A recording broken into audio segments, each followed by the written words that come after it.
I'm McKinney Smith.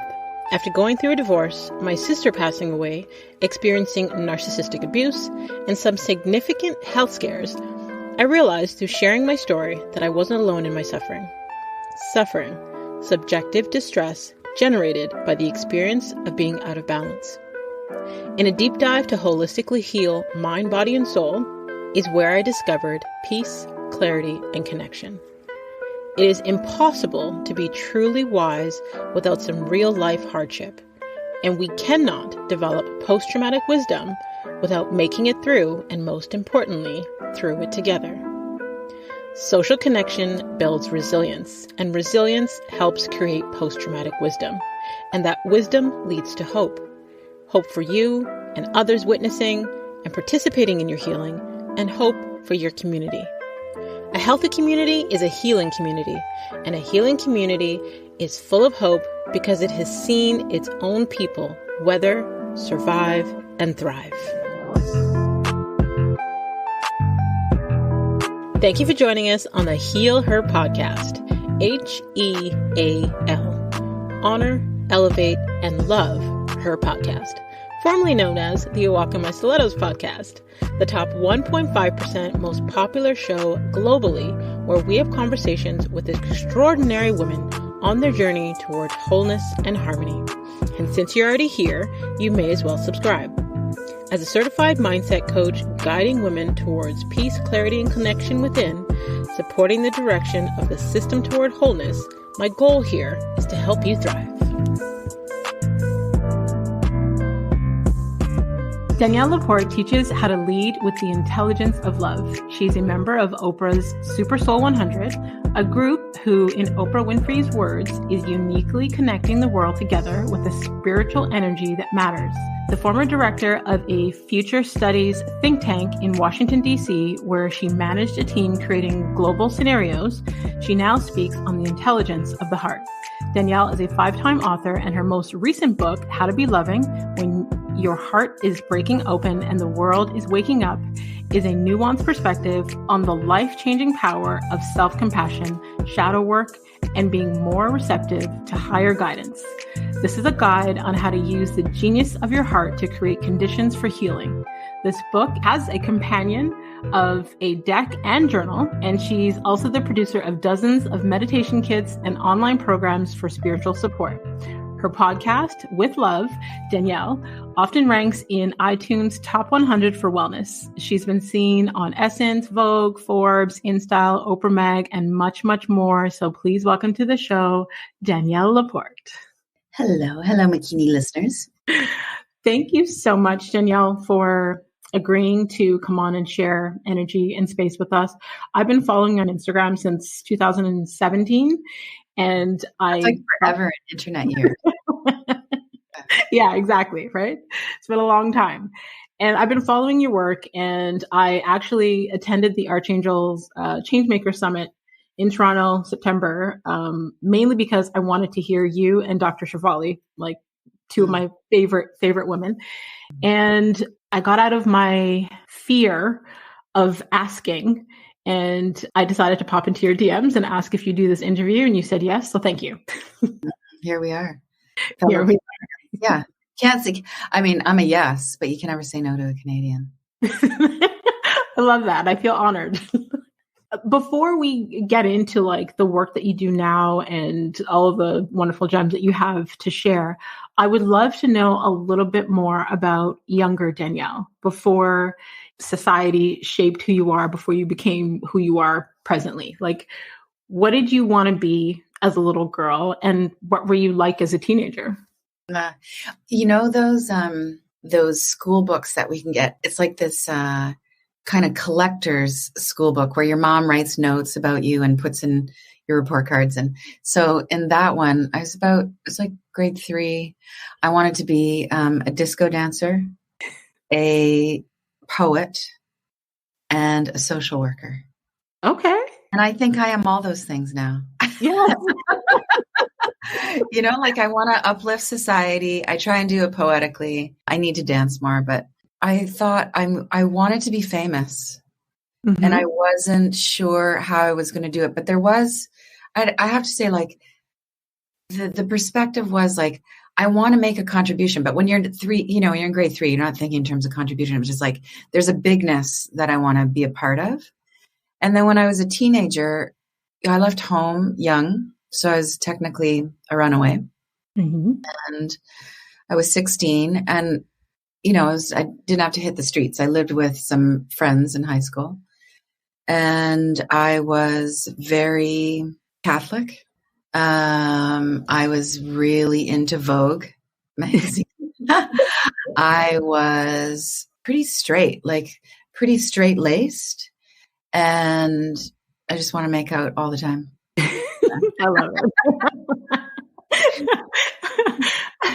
It's interesting. So you wanting to be the disco dancer and the poet, to me, like that speaks to the creative side, and then the social worker wanting to like help and serve humanity. And now you look at the work that you do, the combination of the creativity and, what speaks to the soul and all that. I love it. It's interesting how, I don't know, my brain just automatically connected what you wanted to be then to what you do now. Yeah, there's one of the few books that I've read more than once is by the psychoanalyst named James Hillman. The book is called The Soul's Code. Mm-hmm. He talks about the acorn theory, which is everybody has in them the acorn of their greatness, of course, but that you can really see it in childhood. And he tells this great story, but only in hindsight. It's like, you can't quite make out where this kid is going. But then when they're adult, you're like, it was all there. Mm-hmm. He tells this great story of, I forget his name, but he was the greatest bullfighter that Spain has ever seen. He was like a hero, like a real, rock star. And when he was young, he was just this wimpy, frail little kid. And the visual was he was always hiding behind his mother's apron. Mm. And then his daemon, his life purpose, was able to emerge when his body got big enough for his purpose. So it's like he hit puberty and he stopped hiding behind the apron and picked up the cloak, the red cloak to fight the bulls with. And everybody's got their acorn that shows up later. I love it. So what is the book called again? I'm going to read that one. It's really beautiful. It's called The Soul's Code or A Soul's Code. James Hillman. He's since passed away, but it's really beautiful. And so many stories of people who blossomed later in life. Really inspiring. Yeah. Yeah. I'm adding that to my reading list. I read it long. Your book was on one of the 24 that I read for 2022. So I'm going to add to next year's list. So you talked a little bit about your childhood and you said that you left home at 16. I can totally relate. I left home at 17. But I mean, we're all born into, a particular set of circumstances and our values are kind of defined by what we experience. So when you were a child and you were younger, were you born into like hardship or luxury? Like how did your circumstances as a child affect your paradigm, basically? It's a great question. I had really young parents. So my mom got knocked up in high school and had to quit high school as a result. And my dad was a hockey player and was working in arenas. I think the fact that I had really young parents really shaped me because they were cool. They were hip. There were lots of parties. My mom took me to St. Clair College with her. Like I got potty trained in the ladies' room at the college because she had to go back to school and she had to take me, And so I got exposed, this was like the 70s and I got exposed to a lot of stuff.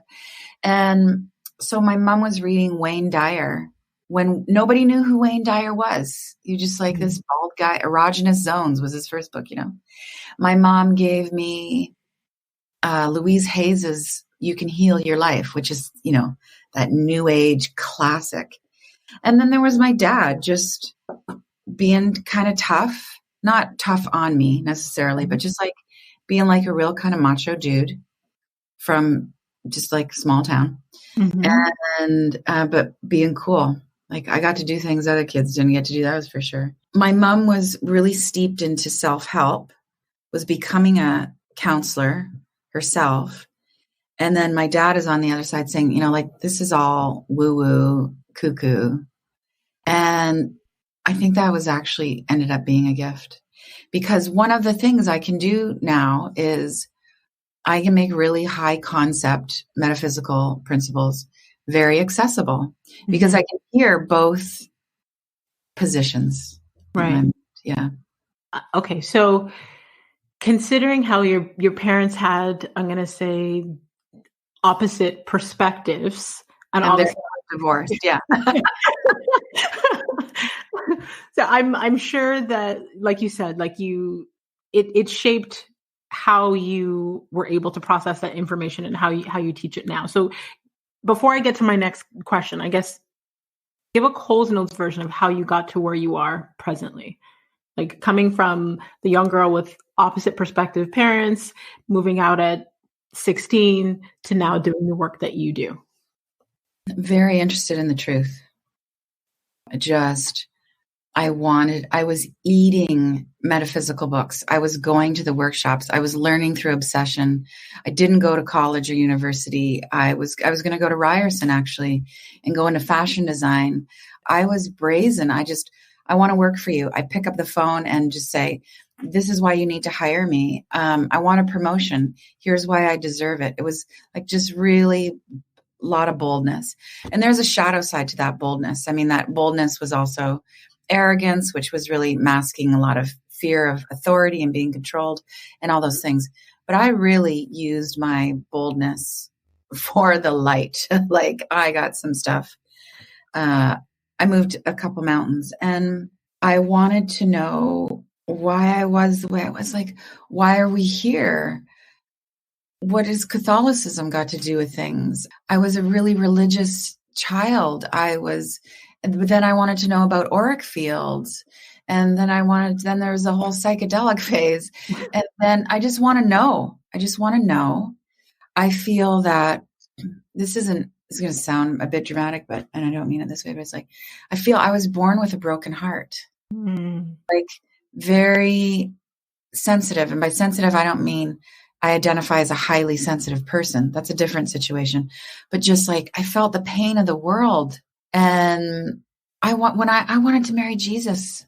I think that's where I was when I was little, and just longed for God. I really long for God connection. Wow. And then the way I'm designed, I love entrepreneurship.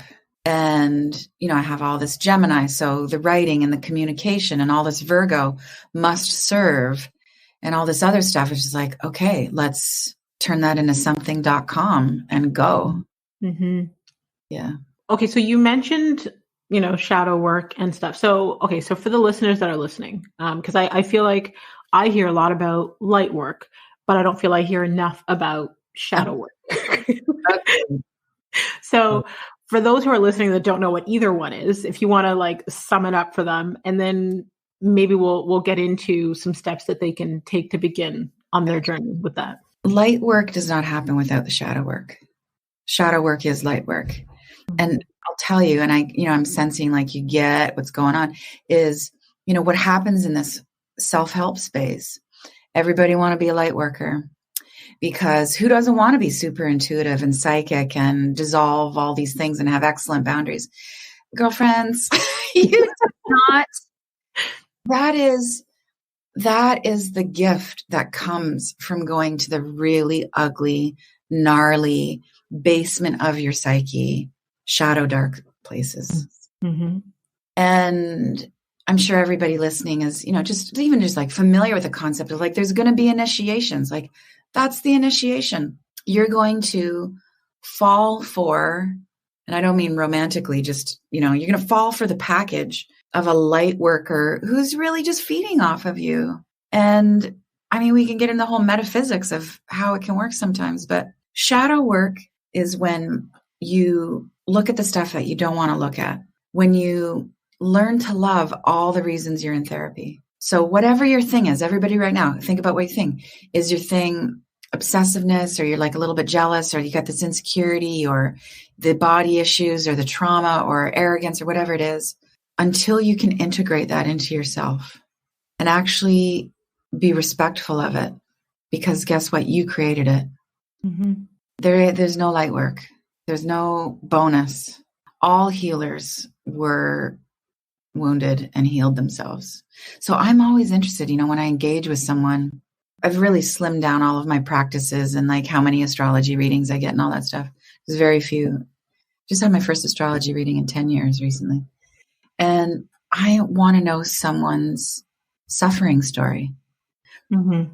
I mean, this is like, I'm making an overstatement, but it's like, I don't trust you unless you suffered. Yeah. Yeah. I feel the same. I feel the same. I feel like over the last 4.5 years of doing this podcast, a common similarity between all the women is that their pain birthed their purpose. There was some form of pain that they transmuted into their purpose. And it's like, if someone hasn't experienced hardship, or if they are not able to be vulnerable and transparent enough with me to share something, it's almost like if they're trying to remain surface level, I can't trust you.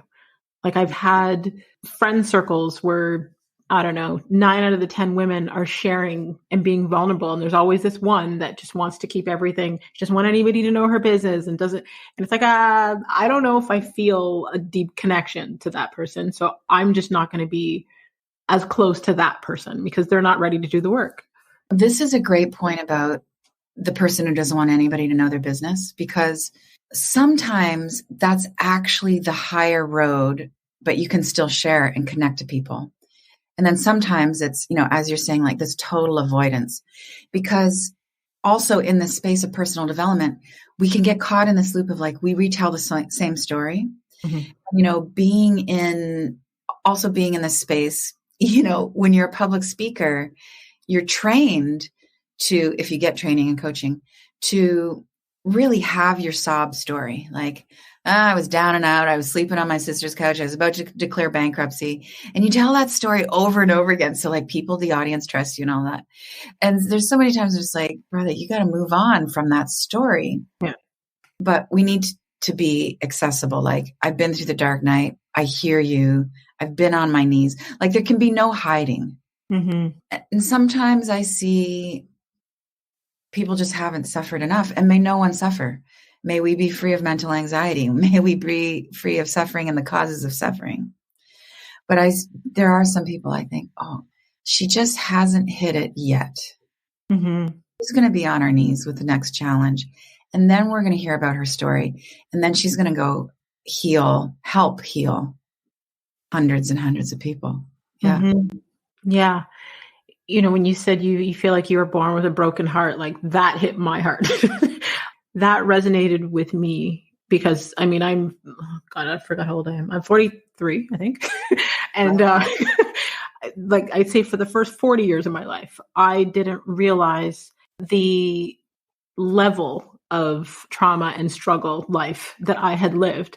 And it wasn't until I got into the space of personal development and speaking where I'm sharing my story and other people are like, oh my God, you had it hard. How are you still so positive? Oh my God, that's horrible. Like, so it didn't sink in until maybe about 3 years ago. And that's where that resilience is my superpower came from. It was almost my reminder to myself that I've been through some stuff, but I've been able to get up from that stuff and still move forward and thrive. And I totally forgot my point of where I was going with that. Well, it's how you tell your story, right? Yeah. But it's like, first, you don't even know your story. And then you get it. And it brings you down into it. Like, even that metaphor I used earlier, like, you're going to get on your knees. It's not so much that life is breaking you. It's just the story is underneath the covers and it's saying, come reckon with me, look at me, bring me into the light. This is what How to Be Loving is about. Like, you make the unconscious conscious by looking at it and loving it, no running from it. Yeah. I've been talking a lot lately about overcoming your fear is the most ridiculous thing ever. Love your fear. Stop pushing it down and, quote, overcoming it. Yeah. I just spoke on a panel a couple hours ago, and that kind of came up as a question. And I said, we never really overcome our fear. It's working through it. The fear exists. It's just our ability to work through it to get to the rewards on the other side. It's not overcoming it. It doesn't disappear. Yeah. So, okay. So can you I guess, speak to, what the inner child is and how we heal it? I love talking about the inner child because it's really powerful and I think it's misunderstood. So everybody, and this is my perspective. You might hear different things. The inner child, your inner child, is not you in this lifetime when you were 8 years old. It's not you going back in time sequentially to heal things. The inner child is just a really great term for your unhealed self. And the reason I think it's a great term is because as soon as you hear inner child, you soften a bit, and you also want to step into care, which is what is required of the unhealed self. So, like, we have a meditation called Love and Radiance, which is all about communing with your inner child, and we work with light and nature images. And some people will say, well, my inner child came to me and just looked really frazzled and anxious and didn't even want to come near me. And I'm just like, that's where you are right now with your own woundedness. Mm-hmm. It's not who you really were. You weren't really a frazzled, necessarily younger version of you. Just like, that's where you're at. And stick with the inner child interaction, because she, he, they may show up differently every time you go into that practice. Mm-hmm. Yeah. So I feel like when it comes to healing, a lot of people have this misconception that it's linear. I would love if you could share with those that are listening your beliefs about healing process. Super messy, not linear at all. So I used to think of healing as more like a checklist. And like, okay, I dealt with your basic family of origin stuff. No one gets out of childhood unscathed because nobody's enlightened. We don't have enlightened parents. So check. And then I deal with some other trauma and check. And then I deal with high school trauma, check. And then I deal with the divorce, and so what would happen, because I had that kind of sequence perspective, then when something would come to the surface, I was going to say came for me, which sometimes feels like, but when something then would come to the surface, I'd be like, I thought I dealt with this in therapy. I thought I really forgave them. I did deal with it in therapy. And the forgiveness was really real. It's just the lesson is coming back so you can just go a little deeper with it. And what I've learned is that there's stuff that came up for me in my 40s, things I saw and realized and just things to deal with, that if they would have come up for me in my 20s, I might have been in the psych ward. Mm-hmm. Didn't have the psychic, energetic resiliency yet. Mm-hmm. Handle it. And now in my 40s, there I am with tools. I have breath work. I have meditation. I have psychotherapy. I have the basics of shadow work. I have a job. I can pay my rent. I have a bit of money. So if I have a breakdown and can't work for 3 months, I can. So the depths of the lessons come when we can actually accommodate them. Yeah. Yeah. When I read that in the book, How to Be Loving, that actually helped me, because I felt like as I was working through healing some things over the last couple of years, things that would come up to trigger me, I was like, but I thought I dealt with that. I thought I healed from that. So I would be irritated with myself. Yeah, and then I read in your book that it's, when you're triggered by something, you're just prepared to go deeper. Like that allowed me to give myself grace, because it was like, okay, it's not that I haven't healed from it. I'm actually ready to go. I healed to a certain point from it, but now I'm ready to go even deeper. So that definitely helped me. And isn't that so much more empowering? Aren't you just like, A, I'm not a loser. Yeah. B, like, I've got what it takes to go deeper. Yeah. So much healthier. Yeah. That it empowered me a lot, actually, because I felt like in the work that I'm doing, I always feel like, okay, I just need to be at least one step ahead of the people that I'm working with. But then when I was triggered by something that I felt shouldn't trigger me, I felt like shamed. And then understanding now that I'm just now prepared to go even deeper and do more work, I'm like, oh, okay, then I'm actually giving myself more tools to make more of an impact, but also I'm healing on a deeper level than I ever thought possible. Does that make sense? And another thing is, this may be depressing or it may be inspiring.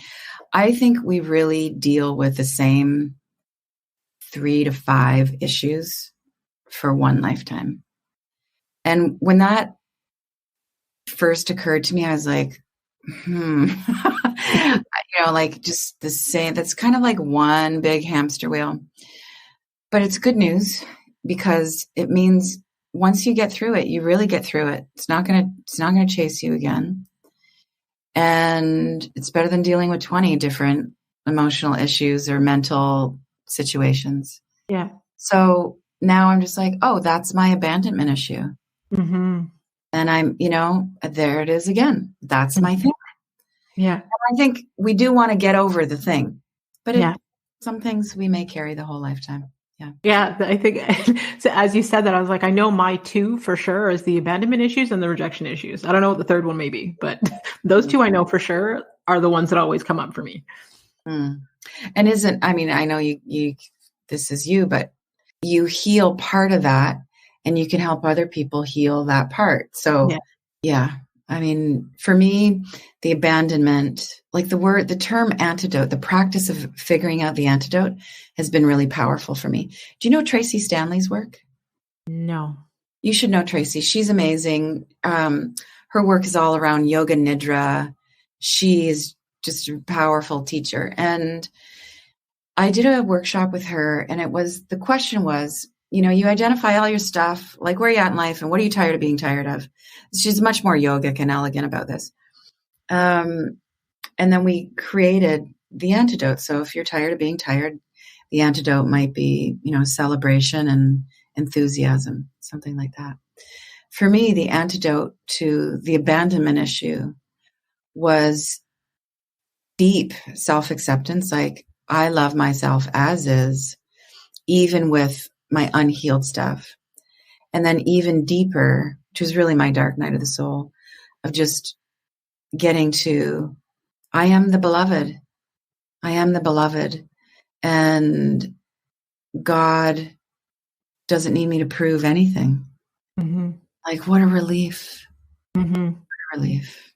Yeah. So my parents split before I was a year old. And for, I'm going to say maybe 40 years of my life, I thought that them splitting had something to do with me.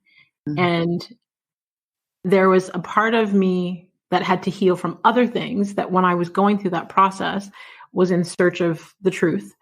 And in having conversations with my father, I realized like my parents had issues before I was even conceived, but it helped release a lot of the abandonment that I felt from my father leaving and going on and having another family, because it had nothing to do with me, absolutely nothing to do with me, but I held on to that for so long. So I was able to release that. But I mean, okay, so as we heal, oftentimes I find that we feel the need to like implement these boundaries. And I would love for you to share some of your perspectives on boundaries. I think we're becoming overbounded. Yeah. I think there's an enlightened approach to boundaries, a really spiritually mature approach to boundaries. And I'm all for it. Gotta have them. Really part of becoming an adult, a spiritually mature adult. Mm-hmm.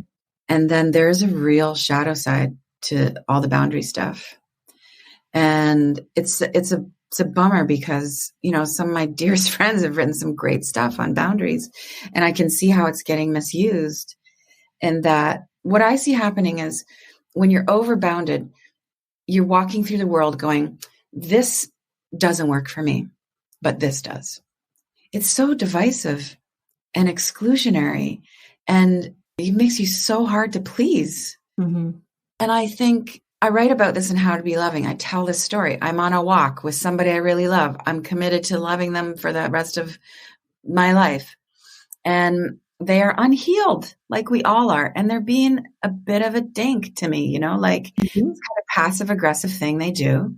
And, I just have done enough work. It just caught me on just the right day.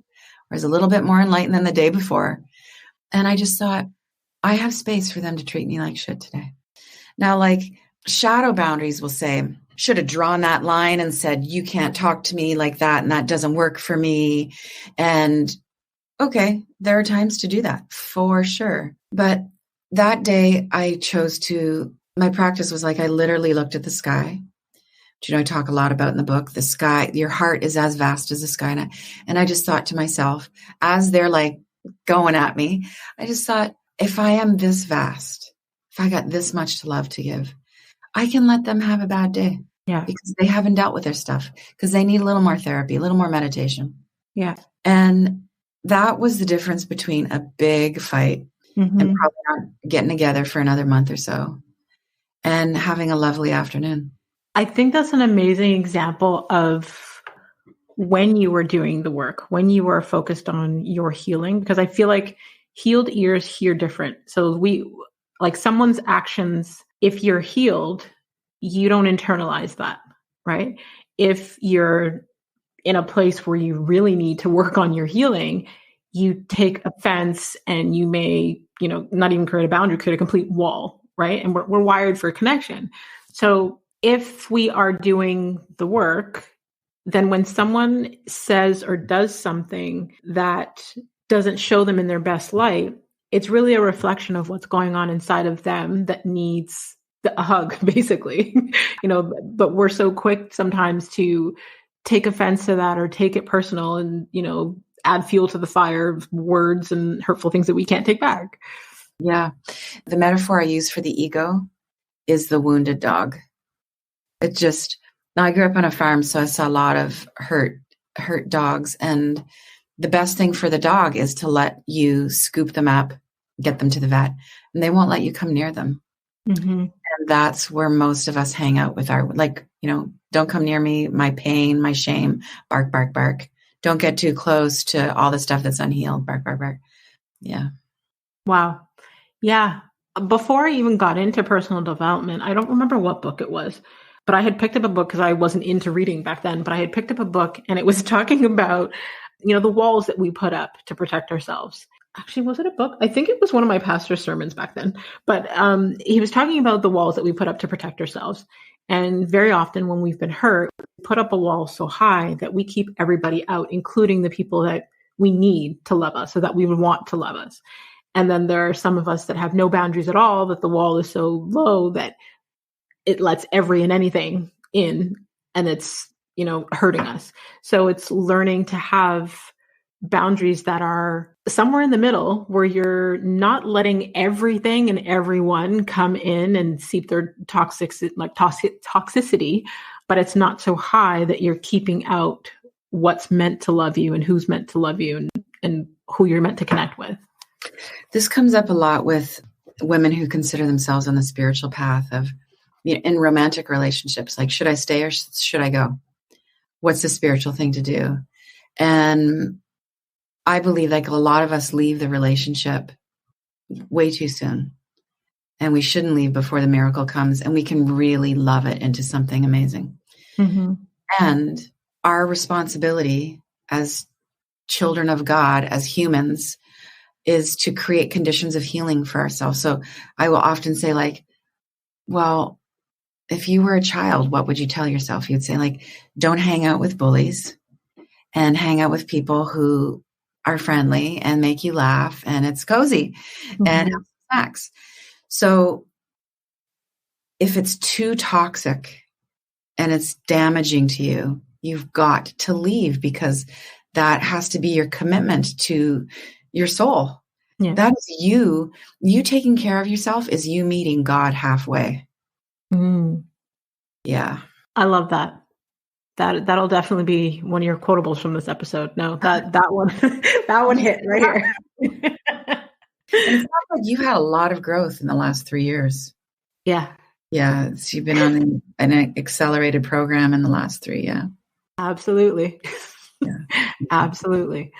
One thing I wanted to touch on was something that you said at the Archangel Summit, where you said you created your fear.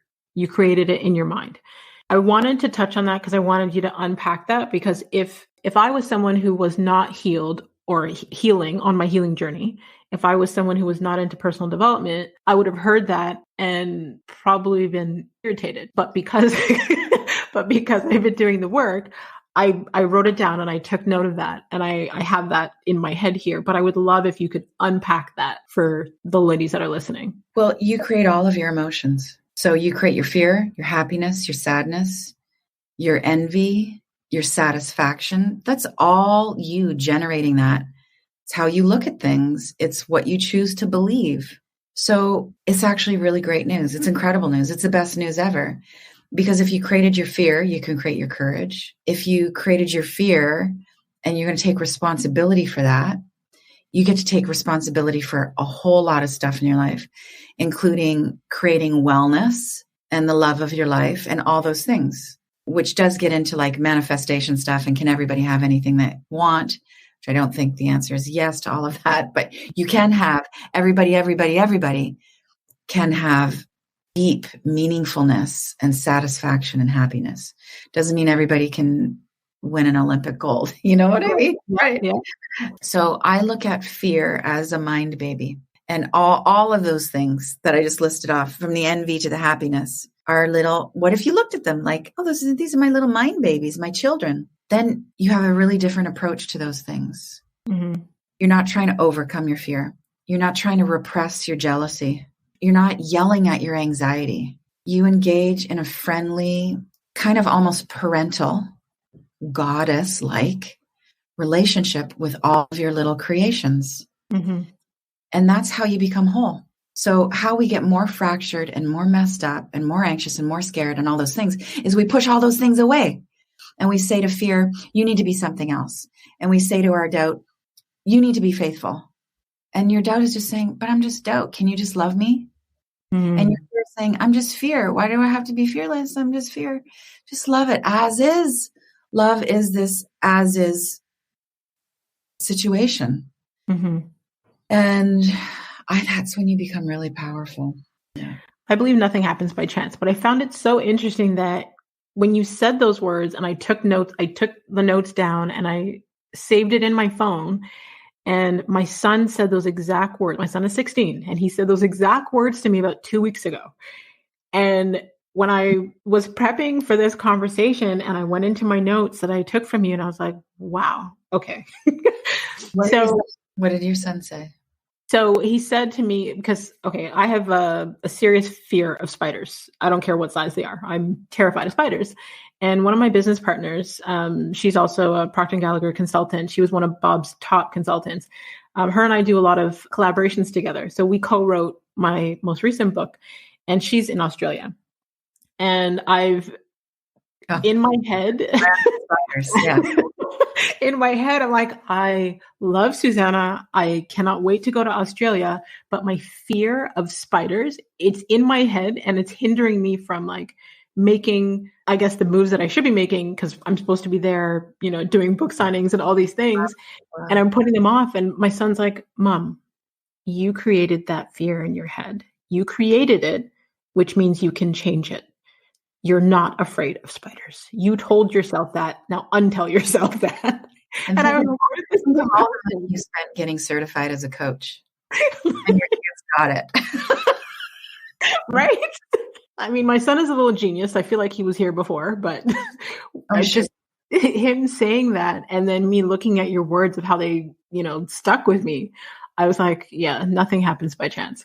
But fear is fear, anxiety is anxiety. It's looking for some place to latch onto. So it's like your mind has said, okay, I'm going to put a significant amount of this fear that I have in my system onto spiders. You could be afraid of like, this, what are the buses in Toronto? The TTC? The TTC, like anything. Yeah. Like I was just saying to a healer that I work with, I'm having some anxiety around my relationship. It's just circling back again. It's the stuff that came up when we first got together.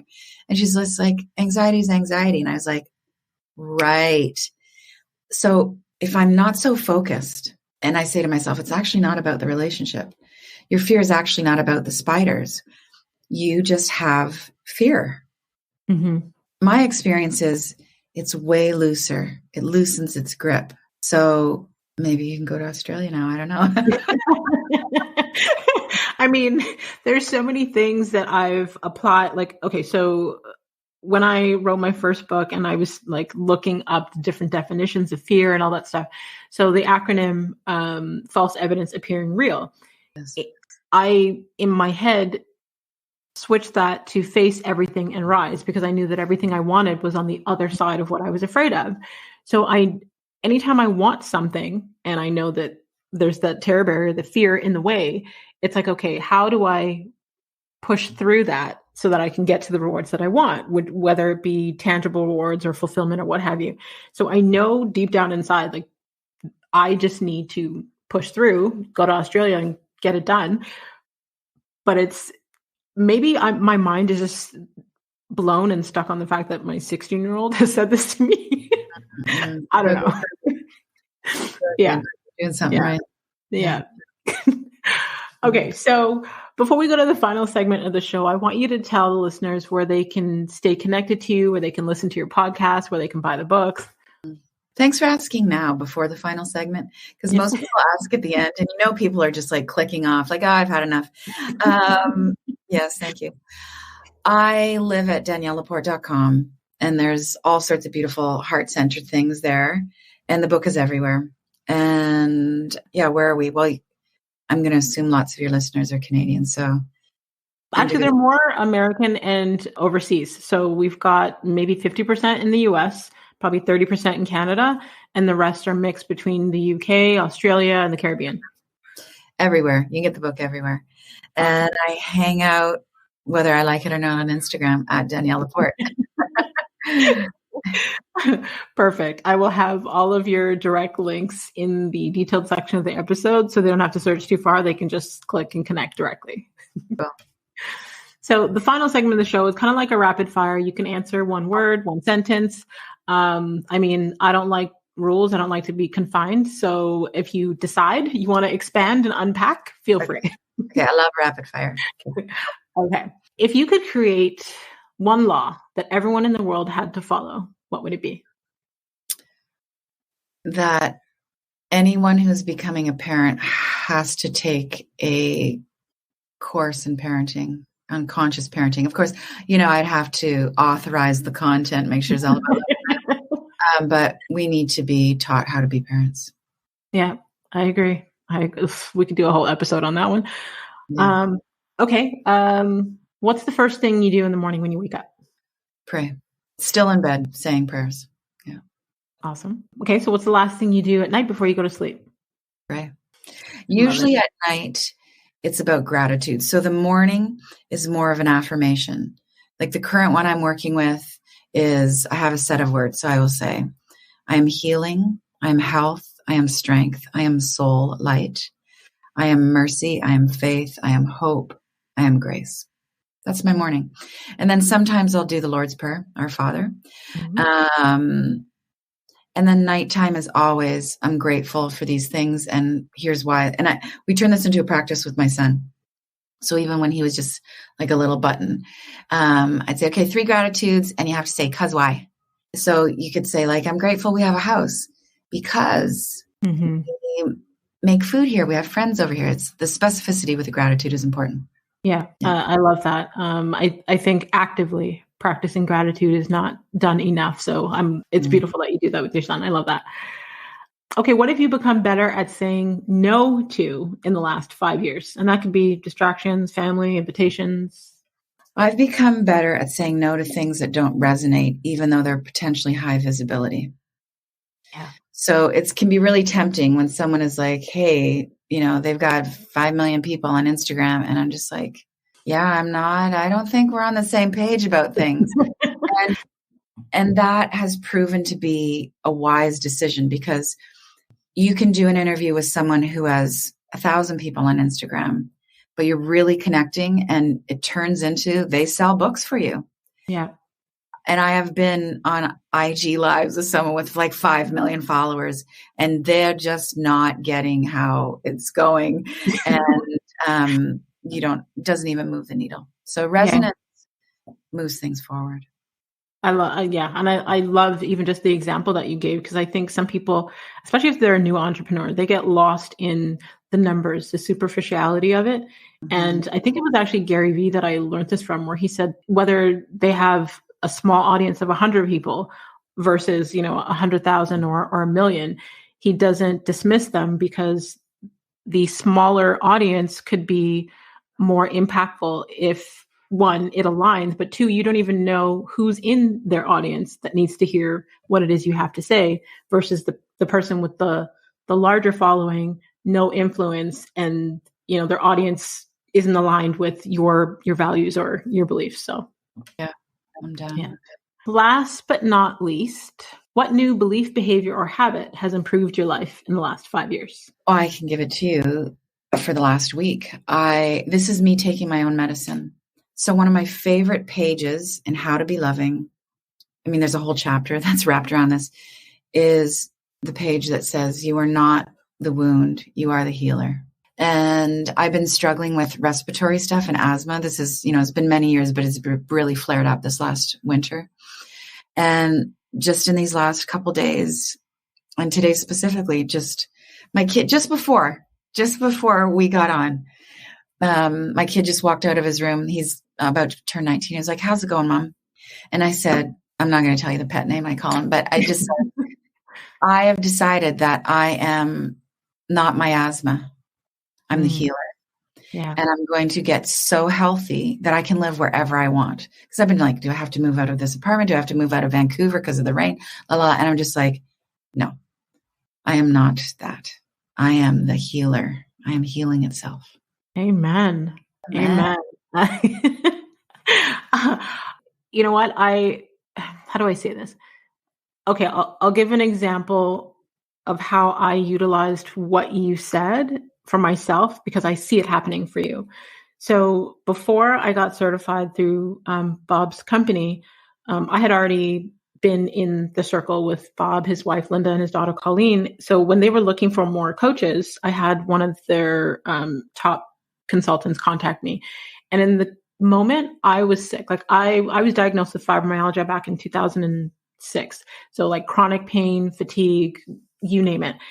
And I was basically like having a flare up. I couldn't function. I couldn't work. I was just sickly. And he said something along those lines to me about me not being the fibromyalgia and not claiming it and labeling myself with that. And it's been at least, I'm going to say I feel like it's been more than 6 years, but I have not had a fibromyalgia flare up. I no longer claim the fibromyalgia. It's like me, I am not the sickness. I am not all of those things.